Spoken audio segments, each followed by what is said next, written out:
का सेहरा सुहाना लगता है, हमका तो दिल दीवाना लगता है। दोस्तों, नुसरत फतेह अली खान ने अपनी खूबसूरत आवाज के जरिए बताया कि प्यार कितना खूबसूरत है, और साथ ही उन्होंने अपनी ही गायकी में बताया कि प्यार कितना तकलीफदेह है। नुसरत फतेह अली खान को हमसे बिछड़े कई बरस गुजर गए हैं और वो जन्नत में चले गए हैं, लेकिन हमारे लिए जिंदगी से लुत्फ अंदोज होने के लिए एक खजाना छोड़ गए हैं, और हमारे दिलों पर अपनी गायकी से वो आज भी हुक्मरानी कर रहे हैं।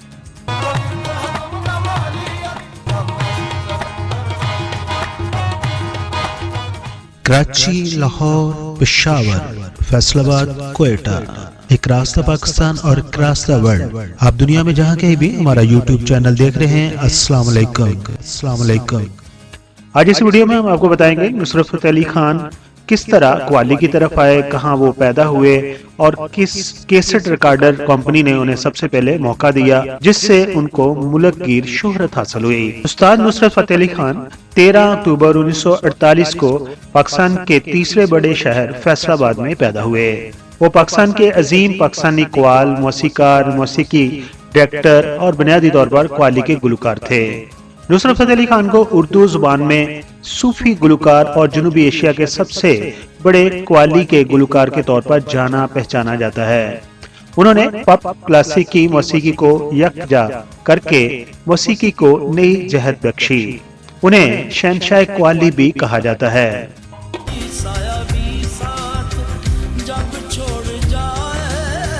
नुसरत फतेह अली खान के वालिद उस्ताद फतेह अली खान को फन मौसीकी में बेटे के चमकने दमकने का इम्कान कम नजर आता था, इसलिए वो उसे पढ़ा लिखा कर डॉक्टर बनाना चाहते थे, लेकिन उनके बेटे का जी मौसीकी में ही लगता था। इसलिए वो मरहला भी आन पहुंचा जब उस्ताद ने हार मान ली और बेटे को दरसे मौसीकी घर से मिलने लगा। उस्ताद फतेह अली खान, जो कि नुसरत फतेह अली खान के वालिद थे, उनके यहाँ 4 बेटियों के बाद 16 अक्टूबर 1948 को नूरे नजर यानी कि उस्ताद नुसरत फतेह अली खान पैदा हुए। पैदाइश के वक्त उनका नाम परवेज रखा गया। उनका नाम बिगड़ा और उनको निक नेम से यानी पेजी के नाम से घर में पुकारा गया। बचपन में एक बुजुर्ग ने कहा कि ये नाम अच्छा नहीं है और उनका नाम बदलकर नुसरत फतेह अली खान रख दिया गया, और फिर जिसकी शोहरत मुल्कों मुल्कों हुई। नुसरत फतेह अली खान के लड़कपन की बात यह है कि कलकत्ता से मशहूर गायक पंडित दीना, जो के उस्ताद फतेह अली खान के करीबी दोस्त थे, वो इंडिया से फैसलाबाद आए और उनके घर उन्होंने क़याम किया।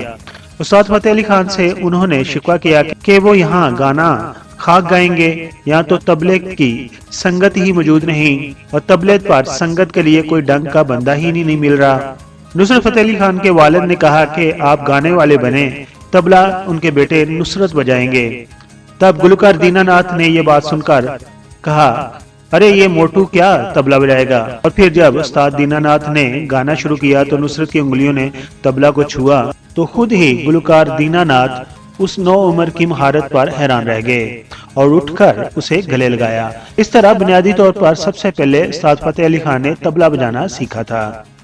दोस्तों, नुसरत फतेह अली खान ने अभी बाप से ना जाने कितने ही इसरार और रमूज सीखने थे कि सन 1964 में उनका इंतकाल हो गया। फतेह अली खान के इंतकाल के बाद खानदान पर गम का पहाड़ टूट पड़ा और नुसरत फतेह अली खान अपने बाप के साए से महरूम हो गए। मयूसी के उन अयाम में नुसरत की बहन उन्हें एक नजूमी के पास ले गईं और कहा कि मेरे भाई का हाथ देखें। नजूमी ने नुसरत फतेह अली खान का हाथ देखा और कहा, यह लड़का बड़ा होकर बड़ा गोया बनेगा और दुनिया भर में उसकी शोहरत होगी। जब नुसरत फतेह अली खान के वालिद का इंतकाल हुआ और उनके सर पर से बाप का साया उठ गया तो हासदीन ने सर उठाया, जिनका ख्याल था कि कव्वाली के लिए नुसरत की बरीक आवाज मौजू नहीं। फिर उनके ताया ने यतीम भतीजे की दस्तगीरी की और उसके सर पर हाथ रखा। नुसरत फतेह अली खान ने अपने बाप के चेलम पर अपने ताया उस्ताद मुबारक अली खान के साथ मिलकर कव्वाली गाई और उन्होंने पहली पब्लिक परफॉर्मेंस दी। नुसरत फतेह अली खान को सबसे पहले पाकिस्तान में जिस कंपनी ने ब्रेक थ्रू दिया उसका नाम था रहमत ग्रामोफोन। ये पाकिस्तान और फैसलाबाद की सबसे बड़ी रिकॉर्डिंग कंपनी थी और उसके मालिक थे रहमत अली। نصرت فتح علی خان رحمت گراموفون کے مالک رحمت علی کو ہمیشہ اپنا محسن قرار دیتے تھے اور ساتھ ہی کہتے تھے کہ یہ میرے بڑے بھائی ہیں، حالانکہ دونوں کی عمروں میں کافی فرق تھا۔ نصرت فتح علی خان کے ارد گرد رہنے والے جانتے تھے کہ انہیں پیسوں کا کبھی لالچ نہیں رہا تھا۔ رحمت گراموفون کے مالک رحمت علی جب بھی انہیں کسی پروگرام کے لیے بلاتے تو کبھی بھی ان سے پیسوں کے متعلق کوئی بات نہیں کرتے اور نہ ہی تقاضا کرتے، بلکہ چپ چاپ آتے اور پرفارم کر کے چلے جاتے۔ اگر انہیں کوئی متوسط طبقے کا مدعو کرتا تو وہ اپنے سیکرٹری کو پہلے سے ہی تاکید کر دیتے کہ پیسوں کے لیے اس کو تنگ نہ کرنا۔ نصرت فتح علی خان ایک درویش تھے، وہ زیادہ تر زمین پر بیٹھنا پسند کرتے تھے۔ 1992 کے ورلڈ کپ کے بعد عمران خان نے شوکت خانم ہسپتال بنانے کا جب اعلان کیا تو اس کام کے لیے پیسہ اکٹھا کرنے کے لیے انہوں نے استاد نصرت فتح علی خان کے ساتھ مل کر یورپ اور امریکہ میں متعدد شو کیے۔ نصرت فتح علی خان نے عمران خان کے لیے جتنے بھی شو کیے وہ بالکل مفت کیے تھے۔ نصرت فتح علی خان اپنے کام سے اتنا پیار کرتے تھے کہ جب بھی انہیں کسی محفل میں جانا ہو یا ریکارڈنگ کروانے کے لیے جانا ہو تو مقررہ وقت سے 2-3 گھنٹے قبل ہی اس ریکارڈنگ کمپنی میں چلے جاتے تھے۔ ان کے بارے میں یہ بھی کہنا تھا کہ وہ اپنے شاگردوں کو صرف گھر پر ڈانٹتے تھے، لیکن کبھی بھی کسی شو کے دوران یا ریکارڈنگ کے دوران وہ اپنے شاگرد کو ڈانٹتے نہیں تھے۔ وہ زمانہ جس میں نصرت فتح علی خان قوالی کے میدان میں قدم جما رہے تھے، اس میں اور بھی کئی قوال گا رہے تھے جن میں غلام فرید صابری نمایاں ترین تھے، لیکن ان قوالوں کے درمیان دھیرے دھیرے نصرت فتح علی خان نے اپنی جگہ بنا لی اور پھر وہ وقت آیا کہ قوالی کے 125 البم ریکارڈ کروائے اور اسی وجہ سے ان کا نام گنیس بک آف ریکارڈ میں درج کیا گیا۔ نصرت فتح علی خان نے قوالی میں نئے تجربات کیے، روایات اور جدت کے ملاپ سے اس فن کو نئی زندگی دی اور اسے روایتی حلقوں سے نکال کر معاشرے کے دوسرے طبقات میں مقبول بنایا۔ ان کی آواز کے مداح مشہور میوزک ڈائریکٹر پیٹر جبریل بھی تھے۔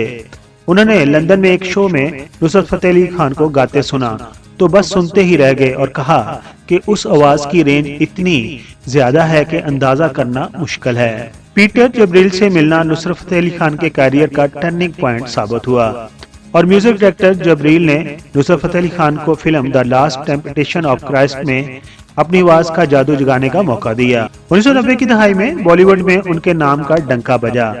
ممتاز شاعر جوید اختر کے ساتھ مل کر انہوں نے سنگم کے نام سے البم بھی ریلیز کی اور جس کے گانے آفری آفری کو بڑی شہرت ملی۔ دوستو یہ جان کر آپ حیران ہوں گے کہ بالی ووڈ اور ہالی ووڈ کی چند ہی فلموں میں انہوں نے فن کا اظہار کیا۔ دوستو ایک زمانہ ان کی آواز کا دیوانہ ہے، لیکن وہ خود ملکہ ترنم نور جہاں کی آواز کے دیوانے تھے۔ انہوں نے نور جہاں کے ساتھ 2 گیت بھی ریکارڈ کرائے جس کے لیے میڈم نے بہت زیادہ معاوضہ لیا اور فی گیت نصرت فتح علی خان کو انہیں 2 لاکھ روپے ادا کرنے پڑے۔ میں غم دل کے بھلا دیتا ہوں۔ اگر ان کی ازواجی زندگی کی بات کریں تو نصرت فتح علی خان نے 1979 میں نہید نصرت سے شادی کی تھی اور ان سے ایک بیٹی ندا نصرت پیدا ہوئی۔ ان کا کوئی بیٹا نہیں تھا، اسی لیے ان کے بھائی فرق فتح علی خان کے بیٹے راحت فتح علی خان ان کے بعد ان کے جانشین بنے۔ ہمارے اور آپ کے پسندیدہ نصرت فتح علی خان 16 اگست 1997 کو ہم سب کو اکیلا چھوڑ کر اپنے خالق حقیقی سے جا ملے۔ انہیں فیصل آباد کے اندر جنگ روڈ پر موجود قبرستان میں دفنایا گیا تھا۔ آخر پر ہم دعا گو ہیں کہ اللہ تعالیٰ ان کو جوار رحمت میں جگہ عطا فرمائے۔ پی کے میگا ویڈیوز کے سبسکرائبر کو ان کی کون سی غزل، کون سا گانا یا قوالی پسند تھی، اپنے خیالات کا اظہار کمنٹس باکس میں ضرور کیجیے۔ آپ کے کمنٹس اگلی ویڈیو میں ہم شامل بھی کر لیں گے۔ اپنا بہت سارا خیال رکھیے، اپنی فیملی کا بہت سارا خیال رکھیے۔ تھینک یو سو مچ۔ بہت ہی خوبصورت سنگر ہیں، پہلے وہ پاکستان سے گاتی تھیں جب پاکستان اکٹھا تھا، تو ابھی وہ ایسٹ پاکستان یعنی کہ بنگلہ دیش میں رہتی ہیں۔ ان کے لیے اوڈٹ ولٹن کے نام سے آئی ڈی بنی ہوئی ہے، تو انہوں نے کوئی 4 سے 5 دفعہ ایموجی دل کا دیا ہے، یعنی کہ وہ ان سے پیار کرتے ہیں۔ انور علی کی نیوز تھی، جو ہمارے لیجنڈ اداکار ہیں، وہ بیمار ہیں، کافی علیل ہیں۔ ان کے بارے میں نے بتایا تھا کہ وہ تقریباً 38 سال سے شوبز انڈسٹری سے جڑے ہوئے ہیں، جو کہ ہمارے ایک دوست ہیں، انہوں نے اپنی آئی ڈی بنائی ہوئی ہے، गमपाड़ा के नाम से। वो कहते हैं कि 40 साल से ज़्यादा मुझे हो गए उनको देखते हुए। 38 साल कहाँ से, यानी कि वो कह रहे हैं कि 38 साल से नहीं, ज़्यादा अरसे से वो काम कर रहे हैं। साथ ही उन्होंने मुझे लिखा है पागल ना हुए। बाबर खान 80 और 90 के बहुत ही खूबसूरत अदाकार हैं और अमेरिका में सेटल हैं। उन्होंने उस वक्त की बहुत ही खूबसूरत अदाकारा सोनी खान से शादी की थी। दोनों का पेयर बहुत ही खूबसूरत था। बाबर खान की सोनी खान से एक बेटी भी है, लेकिन किसी और के इश्क में उन्होंने अदाकारा सोनिया खान को तलाक दे दी थी। इस पर मैंने वीडियो बनाई थी, तो आईडी बनी हुई है खानी 009 के नाम से। तो वो कहते हैं कि हमारे मालूमात में तो इजाफा नहीं हुआ, अलबत्ता बाबर खान ने सोनिया खान को तलाक देके किसी और अदाकार से भी शादी की थी, उनसे भी उनकी बेटियां हैं, उनके बारे में बताया। देखें हमारी मालूमात में ऐसा कुछ नहीं आया और बाबर खान ने भी कभी दूसरी शादी के बारे में नहीं बताया। वो कहते हैं कि आज तक मैं अकेला हूँ, बैचलर हूँ।